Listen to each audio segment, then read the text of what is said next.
નમસ્તે મિત્રો. મિત્રો, શ્રાવણ મહિનાનો પહેલો સોમવાર એટલે ભગવાન શિવની ભક્તિ માટે ખૂબ જ ખાસ દિવસ માનવામાં આવે છે. જો તમે ઈચ્છો છો કે શ્રાવણની શરૂઆત ભગવાન શિવના આશીર્વાદ સાથે થાય, તો આ દિવસે કેટલીક એવી સરળ ધાર્મિક પરંપરાઓ છે જેને શ્રદ્ધા સાથે કરવાથી મનને શાંતિ મળે છે અને ભક્તિનો અનુભવ વધુ ઊંડો બની શકે છે. પરંતુ મિત્રો, વિડીયો શરૂઆત કરીએ તે પહેલાં એક ખાસ વાત યાદ રાખજો. માત્ર કોઈ વસ્તુ કરવાથી જ ચમત્કાર થશે એવું માનવાને બદલે આ દિવસને શ્રદ્ધા, સારા વિચારો અને સાત્વિક જીવન માટેના અવસર તરીકે જોવો જોઈએ. તો ચાલો જાણીએ કે શ્રાવણ મહિનાના પહેલા સોમવારે શું કરવું. મિત્રો, કોમેન્ટ બોક્સમાં હર હર મહાદેવ લખવાનું ભૂલશો નહીં. તો મિત્રો, સોમવારના સવારે ઉઠ્યા પછીથી લઈને રાત્રે સુધા સુધી શું કરવું જોઈએ? તો સૌથી પહેલાં સવારે શક્ય હોય તો સૂર્યોદય પહેલાં ઉઠીને સ્નાન કરો અને સ્વચ્છ કપડાં પહેરો. ત્યારબાદ ઘરના પૂજા સ્થળે દીવો પ્રગટાવીને ભગવાન શિવ અને માતા પાર્વતીનું સ્મરણ કરો. જો તમારા ઘરમાં શિવલિંગ હોય તો શુદ્ધ જળથી અભિષેક કરી શકો છો. પરંપરા પ્રમાણે દૂધ, દહીં, મધ વગેરેનો ઉપયોગ કરવામાં આવે છે, પરંતુ અભિષેકમાં સૌથી મહત્વનું છે મિત્રો તમારી શ્રદ્ધા. ઘરમાં શિવલિંગ ન હોય તો નજીકના શિવ મંદિરે જઈને જળ અર્પણ કરવું પણ કરી શકો છો. હવે અહીં એક ખાસ વાત ધ્યાનમાં રાખજો કે શિવલિંગ પર શું ચઢાવવું તે અંગે અલગ અલગ પરંપરાઓ જોવા મળે છે. તેથી તમારા પરિવારની પરંપરા અને સ્થાનિક મંદિરના નિયમોનું પાલન કરવું શ્રેષ્ઠ છે. શ્રાવણના પહેલા સોમવારે ભગવાન શિવને બિલ્વપત્ર અર્પણ કરવાનું વિશેષ મહત્વ માનવામાં આવે છે. બિલીપત્ર ચઢાવતી વખતે તેને સ્વચ્છ પાણીથી ધોઈને શ્રદ્ધાપૂર્વક અર્પણ કરો અને મનમાં ભગવાન શિવનું સ્મરણ કરો. ત્યારબાદ ઓમ નમઃ શિવાય મંત્રનો જાપ કરો. જો તમારી પાસે વધારે સમય ન હોય તો પણ થોડા મિનિટ શાંતિથી બેસીને મંત્ર જાપ કરવો મનને એકાગ્ર કરવામાં આ ખૂબ જ મદદરૂપ છે. ઘણા ભક્તો આ દિવસે સોમવારનું વ્રત પણ રાખે છે. જો તમે વ્રત રાખવા માંગતા હોય તો તમારી તબિયત અને શરીરની જરૂરિયાત પ્રમાણે ઉપવાસ કરો. માત્ર ધાર્મિક કારણોસર શરીરને નુકસાન થાય એટલું કઠોર ઉપવાસ કરવાની જરા પણ જરૂર નથી.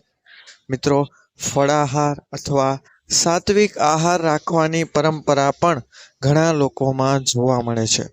હવે વાત કરીએ મંદિરની, તો મિત્રો શક્ય હોય તો શ્રાવણના પહેલા સોમવારે શિવ મંદિરે જાઓ, પરંતુ ત્યાં ભીડ હોય તો ધક્કામુક્કી કે ઉતાવળ કરશો નહીં.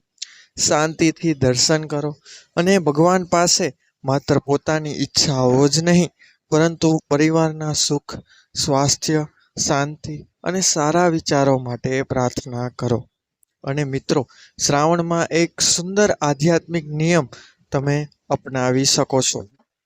આખો દિવસ કોઈની નિંદા કરશો નહીં, ગુસ્સો ઓછો કરવો, ખોટું બોલવાનું ટાળવું અને શક્ય હોય તેટલું કોઈ જરૂરિયાતમંદની મદદ કરવી.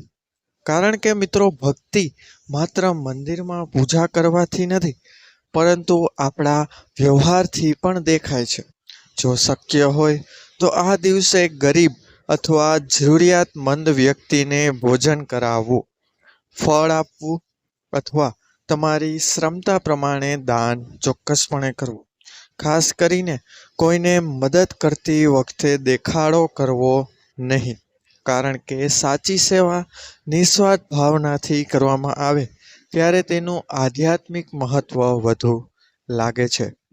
સાંજના સમયે ફરીથી ભગવાન શિવ સામે દીવો પ્રગટાવીને ઓમ નમઃ શિવાયનો જાપ કરી શકો છો અને શિવ ચાલીસા, શિવ મહિમમ સ્ત્રોત અથવા તમારી પરંપરા પ્રમાણે અન્ય સ્ત્રોતનું પઠન પણ કરી શકો છો.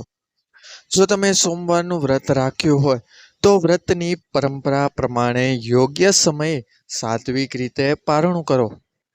હવે આવે છે મિત્રો સૌથી મહત્વની વાત.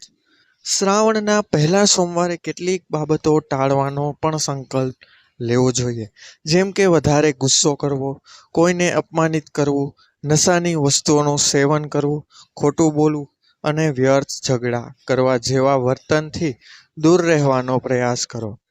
કેટલાક ધાર્મિક પરિવારો આ દિવસે માંસાહાર અને અન્ય ખાદ્ય વસ્તુઓથી દૂર રહે છે. તેથી તમે પણ તમારા પરિવારની ધાર્મિક પરંપરા પ્રમાણે સાત્વિક આહાર રાખી શકો છો. મિત્રો, રાત્રે સૂતા પહેલા આખા દિવસમાં કરેલી ભૂલો માટે ભગવાન શિવ પાસે ક્ષમા માંગો અને આવતીકાલે વધુ સારા માણસ બનવાનો સંકલ્પ લો. અને મિત્રો, આજ શ્રાવણના પહેલા સોમવારનો સૌથી સુંદર સંદેશ છે. ભગવાન શિવને પ્રસન્ન કરવા માટે માત્ર મોટી પૂજા જરૂરી નથી. સાચી શ્રદ્ધા, સારા કર્મ, સંયમ, સેવા અને શુદ્ધ મન પણ એટલું જ મહત્વ ધરાવે છે. જો તમે આ વખતે શ્રાવણના પહેલા સોમવારે માત્ર એક જ કામ કરવાનું વિચારી રહ્યા હોય તો ઓછામાં ઓછું શાંતિથી ઓમ નમઃ શિવાયનો જાપ કરો. ભગવાન શિવને જળ અર્પણ કરો અને કોઈ એક વ્યક્તિની નિસ્વાર્થ મદદ અવશ્ય કરો. કદાચ આ નાની શરૂઆત તમારા આખા શ્રાવણને વધુ આધ્યાત્મિક અને સકારાત્મક બનાવી શકશે. તો મિત્રો, બધાને મારા હર હર મહાદેવ, અને બધા માટે આ શ્રાવણ મહિનો ખૂબ શુભ શાંતિ આપે તેવી તમને હાર્દિક શુભેચ્છા.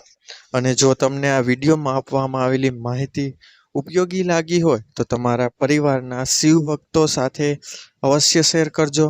આવા જ ધાર્મિક તથા આધ્યાત્મિક વિડીયો માટે અમારી ચેનલ સાથે જોડાયેલા રહેજો અને વિડીયોને લાઈક કરજો, ચેનલને સબસ્ક્રાઈબ કરજો, જેથી અમારા વિડીયો તમને મળતા રહે. તો મિત્રો, મળીશું આપણે આવા જ નવા વિડીયો સાથે. ત્યાં સુધી બધાને મારા હર હર મહાદેવ. ધન્યવાદ અસ્તુ.